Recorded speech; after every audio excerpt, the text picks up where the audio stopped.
लोग जब अपने ओन पर बंदोबस्त कर रहे हैं, सोलर ले रहे हैं, एक गरीब आदमी या एक मुतवसत तबके का शख्स किस तरह वो अपना एक पैसा जोड़कर सोलर की तरफ जाता है। गवर्नमेंट ने इस बजट में उस पर भी 10% टैक्स आयद कर दिया। यानी अगर कोई अपनी आमदनी से सेविंग करके अपने मसले को हल कर रहा है तो वहाँ भी वो 10% इजाफी पैसे अदा करे।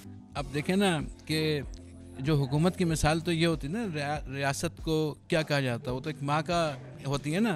तब हो ये रहा है कि वो अपनी तनख्वाहें, अपनी इमारत, तो जो है वो 2 लाख से जो है 5 और 6 लाख तनख्वाहें, और सब जगह यही सूरत हाल है। अपनी न कारें छोटी करते हैं, ना फ्यूल जो है ना वो जो फ्री इस्तेमाल करते हैं, ना फ्री बिजली के यूनिट्स। लेकिन अगर एक गरीब आदमी, एक मुतवसत तबके का आदमी, एक जो है ना वो अगर कहीं से महंगी बिजली से जान छुड़ाने के लिए, चूँकि ज़ाहिर है वो समझता है कि मेरी तनख्वाह का अक्सर वो बेशतर हिस्सा तो बिजली के बिलों में चला जाता है। अगर वो कहीं से कर्ज़ा लेके अगर वो सोलर लगाता है तो उसके ऊपर भी टैक्स लगाने की बातें हो रही हैं और टैक्स लगा दिया गया।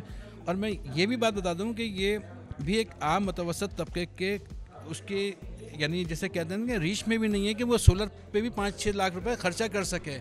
और वो जिस तरह से कर्जा लेके करता है, अगर आप उस पर भी टैक्स लगा देंगे तो आप तो उसको यानी उसको ज़िंदा रहने और सांस लेने का भी जो है ना वो हक उससे छीन रहे हैं। सब्सक्राइब करें और बेल दबाएं ताकि कोई खबर रह न जाए।